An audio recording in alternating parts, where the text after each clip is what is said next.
ಸರ್ವರಿಗೂ ಶುಭ ಸಂಜೆ. ಕನ್ನಡಕ್ಕಾಗಿ ಒಂದು ಕ್ಷಣ. ಈ ದಿನದ ಒಗಟು: ಬಂಗಾರದ ಕೊಳದಲ್ಲಿ ಸಿಂಗಾರದ ಗಿಣಿ ಹೋಗಿ ಬಾಯಲ್ಲಿ ಮುತ್ತು ಕಚ್ಚಿಕೊಂಡು ಪುಕ್ಕದಲ್ಲಿ ನೀರು ಕುಡಿಯುತ್ತದೆ. ಹಾಗಾದರೆ ನಾನು ಯಾರು? ಸರಳ ಸುಂದರವಾಗಿದೆ. ಎಲ್ಲರೂ ಪ್ರಯತ್ನಿಸಿ, ಬೇಗ ಬೇಗ ಉತ್ತರ ನೀಡಿ. ನಿಮ್ಮ ಪ್ರಯತ್ನ ನಿರಂತರವಾಗಿರಲಿ. ಈ ಒಗಟಿನಲ್ಲಿಯೇ ಸುಳಿವು ಕೂಡ ಇದೆ. ನಿನ್ನೆ ನಾನೊಂದು ಒಗಟು ಕೇಳಿದ್ದೆ. ಹಲ್ಲು ನಾಲಿಗೆ ಇಲ್ಲ, ಸೊಲ್ಲು ಸೋಜಿಗ ಮಲ್ಲ, ಕೊಲ್ಲದೆ ಮೃಗವ ಹಿಡಿಯುವುದು, ಲೋಕದೊಳಗೆಲ್ಲ ಟಾವಿನೋಳು. ಹಾಗಾದರೆ ನಾನು ಯಾರು? ಸರಳ ಸುಂದರವಾಗಿತ್ತು. ಸರ್ವರು ಸಮರ್ಪಕ ಉತ್ತರವನ್ನೇ ನೀಡಿದ್ದೀರಿ.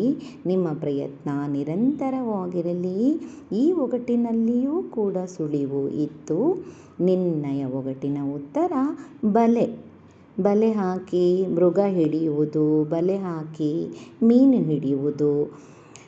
ಚಿತ್ರವನ್ನು ಒಮ್ಮೆ ನೋಡಿ, ಮತ್ತೊಮ್ಮೆ ಒಗಟನ್ನು ಕೇಳಿ. ಮತ್ತೊಮ್ಮೆ ಎಲ್ಲರಿಗೂ ಶುಭ ಸಂಜೆ. ಕನ್ನಡಕ್ಕಾಗಿ ಒಂದು ಕ್ಷಣ.